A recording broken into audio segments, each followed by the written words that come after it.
sis, this shit hurts. I'm never fucking coming back. Do you understand me? I'm never coming back. This shit fucking hurts so bad.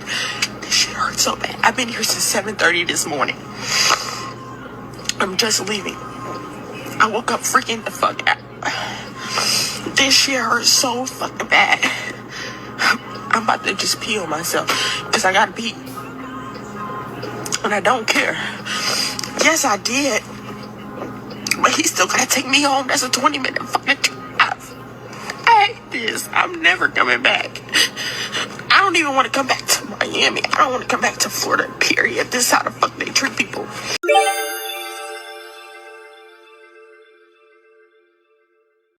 I decided to do this video because I think people are just not aware. So let's get into it. Y'all, a BBL is dangerous. And I'm gonna tell you why. It is considered the deadliest of all cosmetic procedures. The mortality rate is 1 in 3,000. Yeah, I said it. 1 in 3,000. Comparatively speaking, the country was shut down for less. This procedure extracts fat from different parts of your body and injects it into your glutes.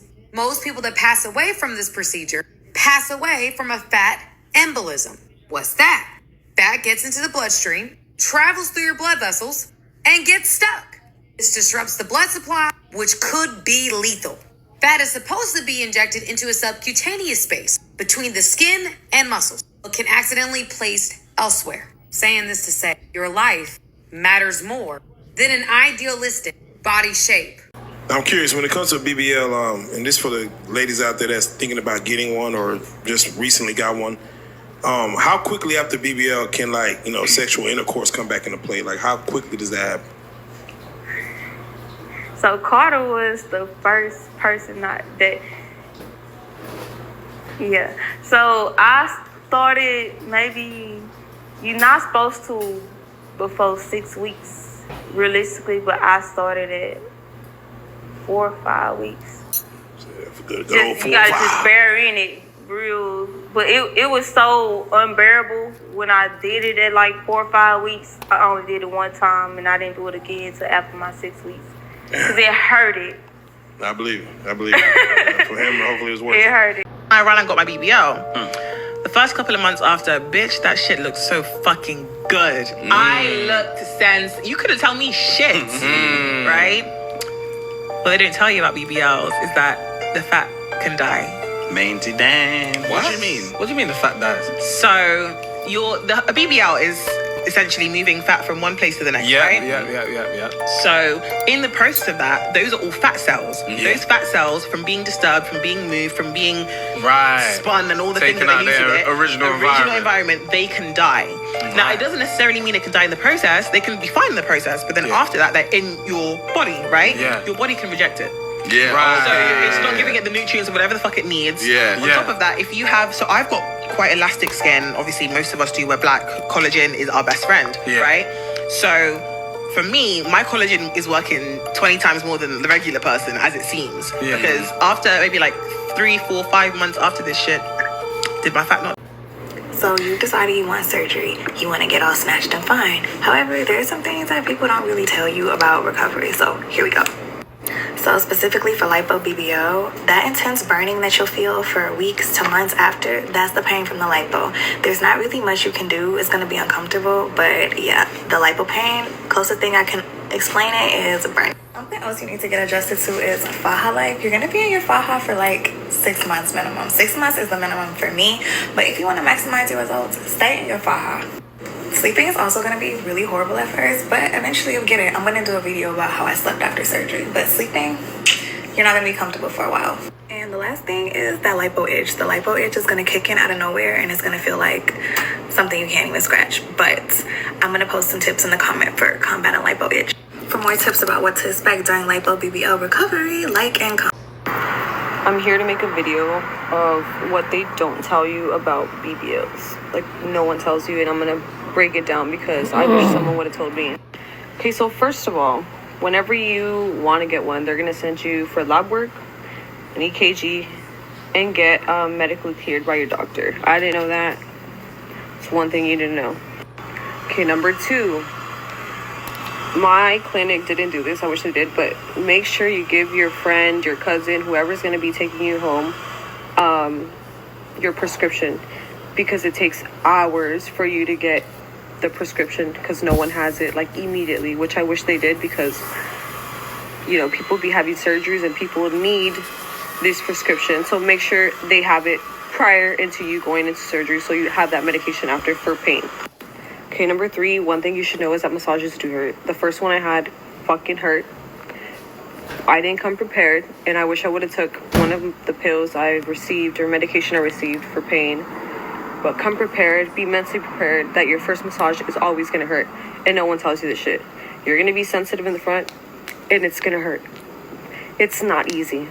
You have to be aware also that you can't sleep on your back. You're going to have to sleep on your stomach until you recover, and it's going to be 4 weeks.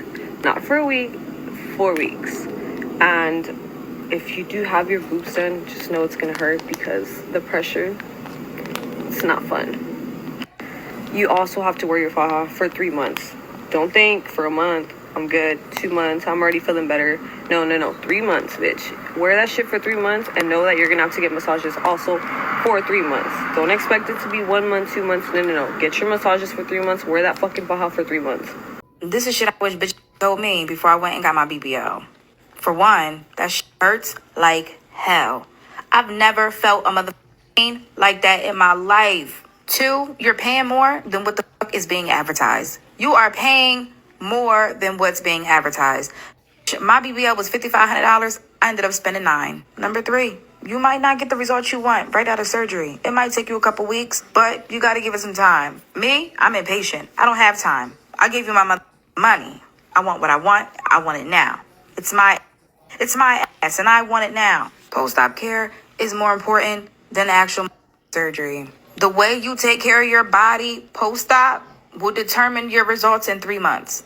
Take responsibility. Put the cookie down.